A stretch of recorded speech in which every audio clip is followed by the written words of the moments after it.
esta historia en particular siempre fue para mí como reconstruir una especie de película, como este enigma, este cuento en el que yo no sabía diferenciar qué era real y qué era fantasía.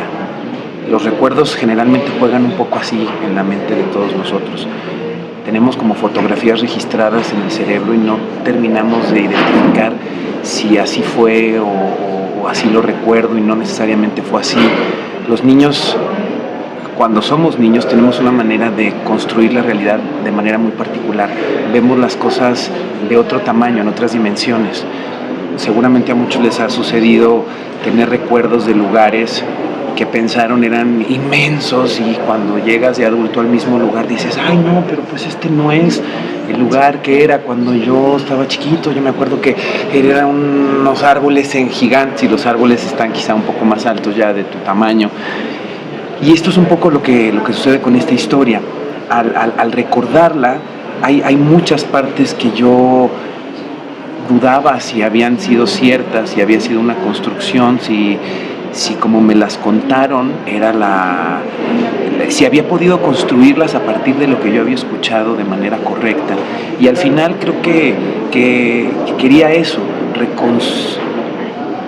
reconciliarme con la idea que no necesariamente tenía que plasmar o que tener la verdad absoluta, porque no existe.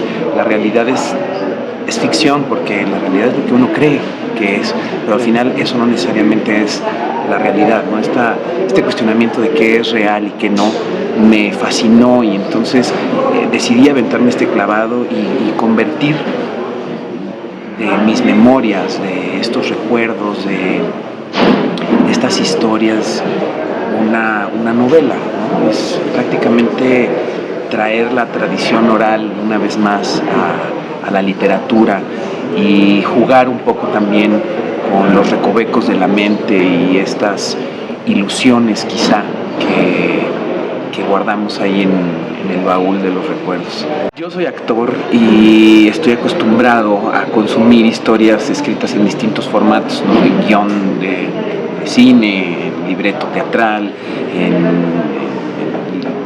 guión de telenovela, que son muy distintos todos, y todos coinciden obviamente en situar al actor en el lugar en el que está el personaje, ¿no? Para poder de alguna manera visualizar y poder asumir la ficción desde un lugar mucho más preciso. Cuando yo me dispuse a escribir esto, yo tenía muchísimas ganas de escribir algo, y entonces hurgué mucho en mi cabeza la posibilidad de escribir una historia que me atrapara, que sintiera que iba a ser algo que atrapara al lector, o no necesariamente al actor, porque inicialmente yo quería escribir algo que potencialmente pudiera estar sobre un escenario o pudiera convertirse en una película o en algo, en un medio audiovisual. Entonces, explorando mis historias y mi imaginación, hubo varias referencias y varias influencias de, sobre todo, cine, que me conmovieron profundamente, que me tocaron y que incluso marcaron un antes y después en mi conciencia, que descubría que al final eran historias basadas en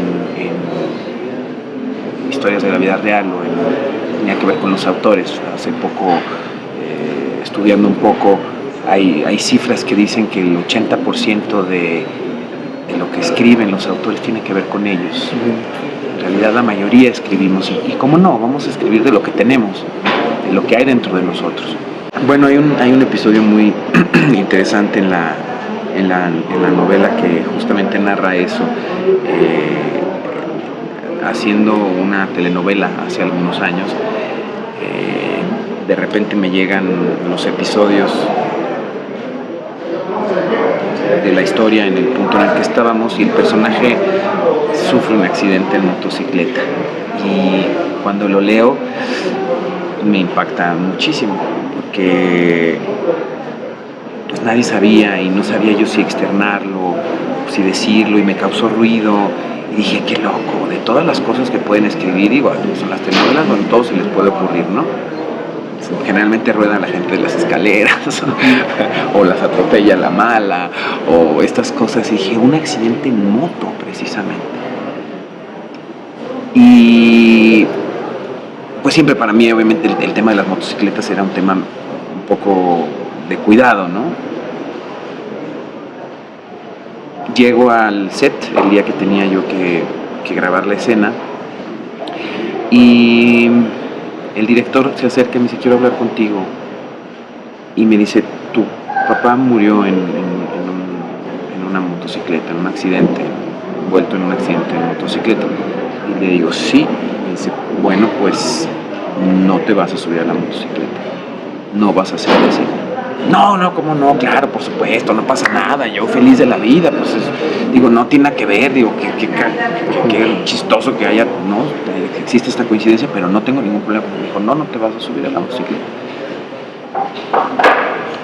Él, la verdad, desde un lugar muy paternal no me lo permitió. Entonces, bueno, hicimos la escena con todos los trucos y la magia de la televisión, en donde yo no tenía que manejar la motocicleta, pero finalmente la escena termina en que el personaje está tirado en el piso después del accidente, la motocicleta está tirada, él está ensangrentado, inconsciente y está en el pavimento. Sucede todo eso. Eso sí lo tuve que hacer yo. Y cuando estuve tirado en el piso, en el pavimento, enterregado, ensangrentado, supuestamente después de esto, y en mi campo de visión lo único que veía era pavimento y una motocicleta volteada enfrente de mí. Para mí fue un momento muy impactante y muy catártico. Me rebasó y me hizo obviamente remitirme a ese momento y a pensar y decir, qué duro es el piso, qué duro golpea, y a pensar si hubo segundos entre la caída de mi padre al piso y su muerte, ¿qué sucedieron en esos últimos minutos? ¿Qué te pasó por la cabeza? ¿Qué pensaste?